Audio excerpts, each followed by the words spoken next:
Now, if you're familiar with leverage leadership and the live the learning framework, I believe it's called, this is definitely inspired by that. So I wanted to give credit where credit is due.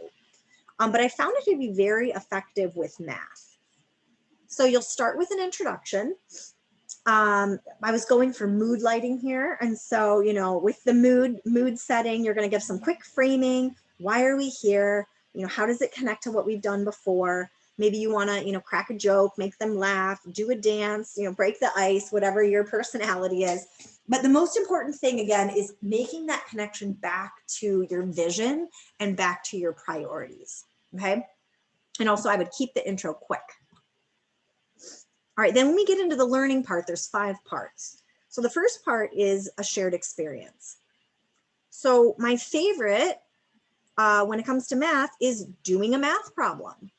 It's not hard to plan. You pick a math problem that, or a task that a teacher is, well, either that's going to get at what you're going, you know, that one of the goals you have, or you can ask a teacher to bring a task they're going to use in class. And let everyone, you know, solve it. Pick a problem that has multiple, you know, solution pathways and things like that. I usually pick that if I'm trying to, if the PD is around, you know, how to orchestrate a discussion, or if I really want to go deep with the math, then we'll pick a task, you know, that aligns to a standard or a domain that we're really focused on. If I'm introducing more of like an instructional practice or trying to shift a mindset that a group of teachers has, I will sometimes we'll do an activity together. So some kind of like experiential kind of thing where the takeaway is the aha that's going to lead to the strategy. We might read an article together. We might watch a video.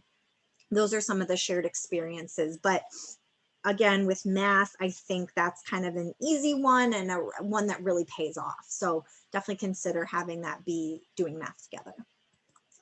Okay, then second, we're going to have group processing. I think it's called sharing in the Live the Learning. They call it, the first one is airtight activity, and then it's sharing. So I'm calling this group processing. You might start with an individual. You might do, you know, a write pair share, a think pair share, you know, silent dialogue on poster paper or whatever, but letting everybody get their thoughts out in one way or another, and then having there be a whole group share out, because you want to get some of those common ideas out into the open for everyone to hear. And this allows participants to make sense of the activity and draw connections to their experience. So this is really important for adult learning, that we have a chance to process what we've done.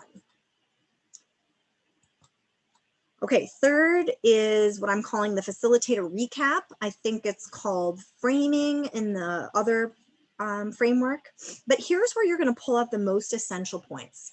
So you're going to have your, you know, your teaching points, so to speak. And, you know, you're landing the plane here. That's why I have this picture. You're going to land the plane. There might have been a lot of things that came out of that group discussion. What is it that you want to highlight? You may want to connect it to research, share an anecdote, share something that really illustrates why that point is important.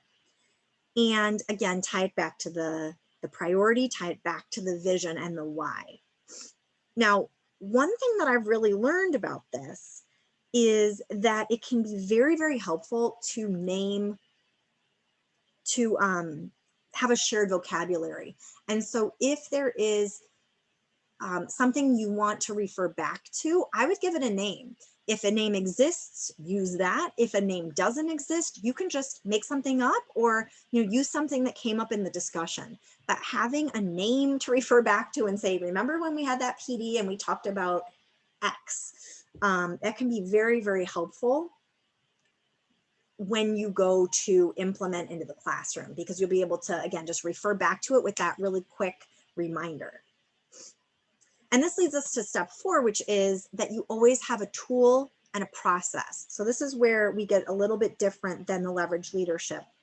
But I would always introduce a tool or a framework or a process or a protocol, something that is concrete that can be used to make this thing easier as teachers bring it into their daily instruction.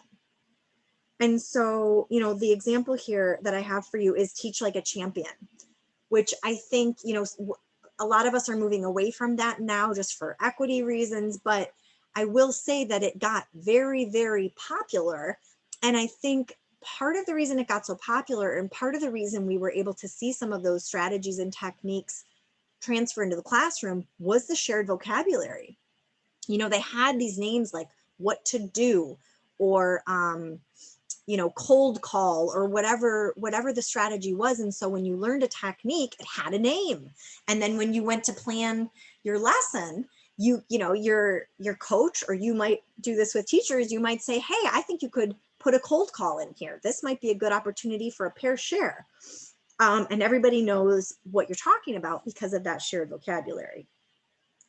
I think also that's part of the reason why math instructional routines have taken off as they have, besides the fact that they're extremely helpful and effective and really help increase the access and help us to hear different students' voice and everything.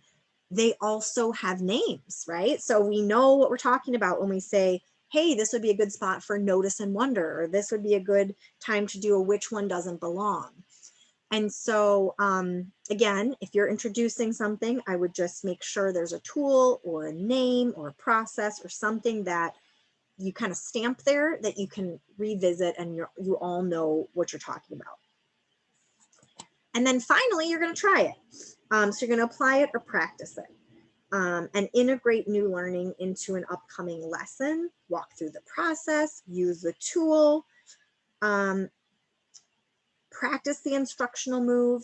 Now, this is a place where I think I disagree a little bit with the leverage leadership, where they say you always, always, always have to do this during the PD session. You know, if you only have 30 or 40 minutes, you may not get to this part. And I really think this is fine to be carried over into smaller groups or one-on-one. I think it is really important to try it and apply it and practice it for sure, for sure, for sure. I wouldn't drop this off. But if you end up, you know, doing a whole group PD and introducing something, and then in the grade level team meetings, that's where the practice happens with something that's really relevant to what they're teaching, I think that's great. That's maybe even better. Or if you want to take it into your one-on-one coaching and do a lesson rehearsal with something that teacher has coming up, that I think would be great too. So I think we can be flexible with how it's applied and how it's practiced, depending on your situation and your time and all those things. And then of course, we're going to close out. This is takeout, which in some countries they call takeaway. So I was going for takeaway here, and this chicken just looked delicious. But this is where you might ask participants to state a takeaway or their new learning, how they might plan to put this into action, share any next steps that might be coming up or timelines, and just plant the seed if there's going to be follow-up so that they're not surprised about that.